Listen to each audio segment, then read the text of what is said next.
1:15 p.m. This is the Sri Lanka Broadcasting Corporation. The news edited by Catherine Pereira and read by Geethanjali Ramanayaka. The headlines. A gazette issued revising the fines for overstaying foreigners.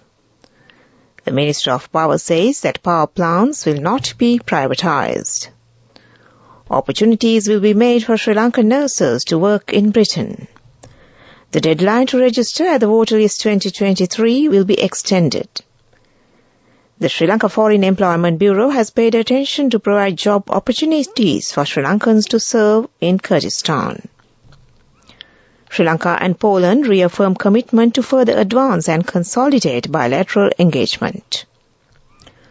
Over 16 kilograms of heroin found inside a container from Pakistan. Foreign news, Paris blast at least 37 hurt, sniffer dogs pick up scent under rubble. News in detail. A gazette notification has been issued by the Minister of Public Security revising the fines on visa overstay of foreigners in Sri Lanka. Accordingly, the fine for overstay of 7 to 14 days has been revised to $250, while the fine for overstay of over 14 days has been revised to $500 apart from the visa fees. The gazette has been issued by the Minister of Public Security under Section 23 of the Immigrants and Emigrants Act, Chapter 351, and approved by the Parliament. It states that where the period of the overstay has exceeded 7 days and has continued up to 14 days, calculated from the date of expiry of the period of validity of the original visa, $250 will be charged as a penalty in addition to the applicable visa fee. Where the period of overstay has exceeded 14 days, calculated from the date of expiry of the period of validity of the original visa, $500 will be charged as a penalty in addition to the applicable visa fee. Meanwhile, it also states that a person who departs from Sri Lanka within 7 days, calculated from the date of expiry of the period of validity of the original visa, may depart from Sri Lanka by paying the applicable visa fee at the port of departure without paying any penalty. Parliament met at 9:30 this morning. The adjournment debate on the proposal made by the opposition regarding the President's speech to the nation on the 1st of last month was taken up for debate in Parliament. Minister Kelly Rabukwala said that investigations on the controversial obtaining of anesthesia drugs has begun. He made this remark answering to a question raised by the opposition leader Sajith Premadas in Parliament. Minister Kanchana Wijesekara says that power plants will not be privatised. Sri Lanka Electricity Board will be restructured. He also said that trade unions related to the JVP are making false propagation in this regard. Minister Marusha Nanayakara said that opportunities will be made for Sri Lankan nurses to work in Britain. A group of nurses have already been sent to Britain to work as nurses, and a training program for nurses has commenced at the Sri Jawadanapura Hospital. This news broadcast comes to you from the Sri Lanka Broadcasting Corporation. The June 16th deadline to register to the Voter List 2023 will be extended. The Election Commission said that the date of completion of the registration will be notified. The Commission also stated that this decision has been taken owing to registration procedures not maintained properly in some areas. The Sri Lanka Foreign Employment Bureau has paid attention to provide job opportunities for Sri Lankans to serve in Kyrgyzstan. A discussion in this regard was held between the Sri Lanka Consular General in Kyrgyzstan, Dr. Ahmad Jalal, and the Chairman of the Bureau, AAM Hilmi Aziz, yesterday. The State Minister of Foreign Affairs Taraka Balasurya and Poland's State Secretary Paweł Jablonski co-chaired the third round of bilateral political consultations in Warsaw on the 14th of this month. Both sides reaffirmed the commitment to further advance and consolidate the 66-year-old bilateral engagement. Sri Lanka and Poland identified new avenues for increased institutional cooperation in the sectors relating to digital, agriculture, fisheries, pharmaceutical, shipping and ports, defense, tourism and cybersecurity. A combination of public, private and G2G partnerships was envisaged in advancing result-oriented cooperation in the above areas. And that ends local news for now. The main news story is brought to you by Siddhalepa Vedamahatmya. Sri Lanka Customs has impounded more than 16 kilograms of heroin found concealed in a stock of potatoes stored inside a container that had arrived from Karachi, Pakistan. Based on intelligence information received by the Port Control Unit of the Sri Lanka Customs, the refrigerated container in question was inspected and approximately 16 kilograms and 192 grams of heroin was found concealed inside. The estimated street value of the heroin haul is around 647,720,000 rupees. Meanwhile, 3 suspects have also been arrested in connection with the seized drugs, according to the Customs. Sri Lanka Customs is conducting further investigations, while the arrested suspects and the heroin haul will be handed over to the Police Narcotics Control Unit following the inquiries. And that was the main news story. The main news story was brought to you by Siddhalepa Vedamahatmya. On to Watchlight. The traditional mask industry in the southern province has declined. The persons who are engaged in the industry are facing many hardships due to the shortage of materials. There's a high demand for artistic masks among tourists. They requested the relevant authorities to take speedy measures to protect this industry. This is for the attention of the Secretary of the Ministry of Cultural Affairs in the southern province. And that came to you in Watchlight. Moving on to world news. In the headlines, Paris blast, at least 37 hurt, sniffer dogs pick up scent under rubble.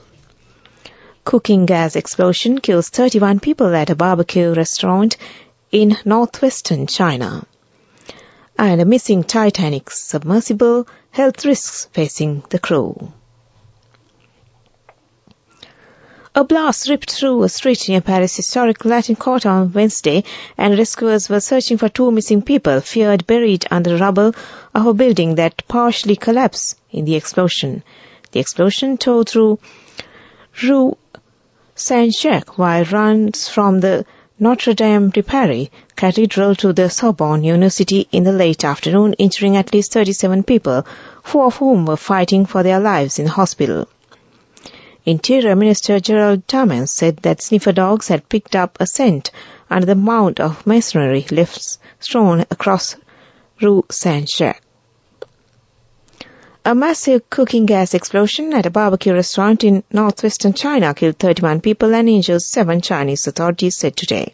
The blast tore through the establishment yesterday on a busy street in Yinchuan, the capital of the traditionally Muslim Ningxia Hui Autonomous Region, as people were gathering on the eve of the Dragon Boat Festival holiday, the official Xinhua news agency said.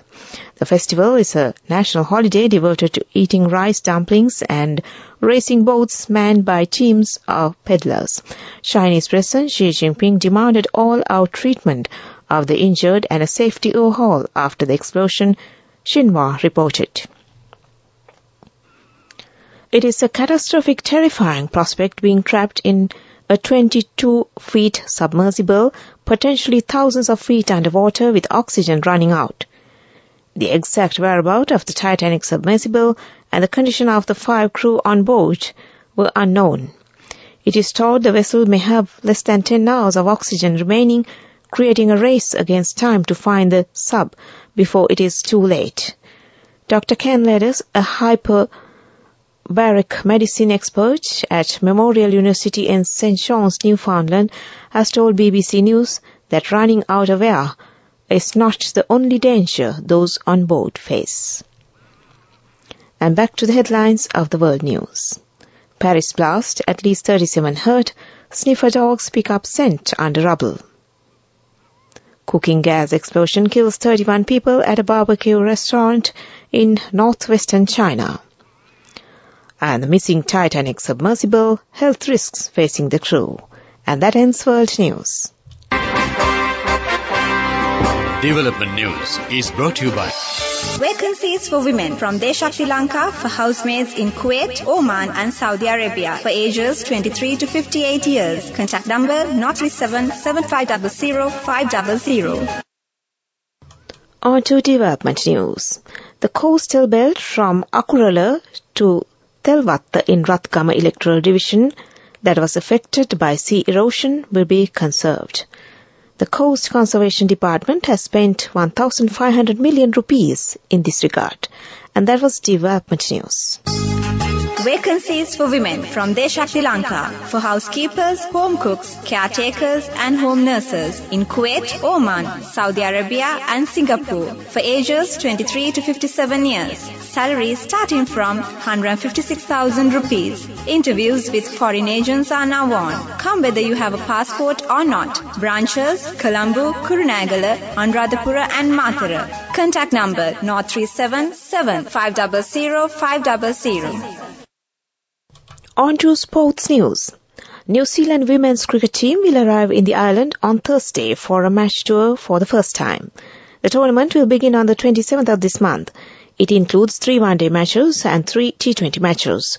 One-day cricket tournament will be held at the Galle Stadium, while the T20 match will be played at the Pisara Oval Stadium on the 8th of next month. And that was sports news. Go ekak thiyana youth eකට life එකේ change එකට නියමෙට set වෙන්න ඇස් වහගෙන දැකපු වීන හැබැ කරන්න youth එකට නියමෙට set වෙන්න friendship එක මෙන්න. The all new NSB Ithru Mithru account, NSB IM, a plan for your dream. Business news sponsored by National Savings Bank, the safest place for your money. On to business news. The North International Trade Exhibition will be held from the 11th to the 13th of August in the Jaffna Cultural Centre. The chairman of the Northern Industrial Board, K. Purnachandran, said at a media briefing held in Colombo yesterday that opportunities will be created for the people in Jaffna to take products to the international market. And that was business news. Business news sponsored by National Savings Bank, the safest place for your money. Go ekak thiyana youth එකට life එකේ change එකට නියමෙට set වෙන්න ඇස් වහගෙන දැකපු වීන හැබැ කරන්න youth එකට නියමෙට set වෙන්න friendship එක මෙන්න. The all new NSB Ithru Mithru account, NSB IM, a plan for your dream. On to economic news. The Commercial Bank of Ceylon recently commemorated 20 years of remittance operations in Qatar with a celebratory event hosted for the management and the employees of exchange houses, the bank's premier customers and other stakeholders in this Arabian Peninsula state. The milestone event held at the Al-Wadi Hotel Doha M Gallery was graced by His Excellency Mohammed Mafaz Mohideen, and that was economic news. Weather report. Several spells of showers will occur in the western and Sabaragama provinces and in the Kandy, Nuwara, Galle and Matara districts. A few showers will occur in the northern and northwestern provinces. Showers or thunder showers may occur at a few places in the Uva province and in the Ampara, Batiklo districts during the evening or night. Strong winds about 40 to 45 kilometers per hour can be expected at times in the western slopes of the Central Hills, North Central province and in the Putlam, Hambantota and Trincomalee districts. And that was the weather report, and prior to concluding this news broadcast, the headlines once again. A gazette issued revising the fines for overstaying foreigners. The Minister of Power says that power plants will not be privatized. Opportunities will be made for Sri Lankan nurses to work in Britain. The deadline to register at the Voter List 2023 will be extended. The Sri Lanka Foreign Employment Bureau has paid attention to provide job opportunities for Sri Lankans to serve in Kurdistan. Sri Lanka and Poland reaffirm commitment to further advance and consolidate bilateral engagement. Over 16 kilograms of heroin found inside a container from Pakistan. Foreign news, Paris blast, at least 37 hurt, sniffer dogs pick up scent under rubble. And with that we end this news broadcast from Sri Lanka Broadcasting Corporation.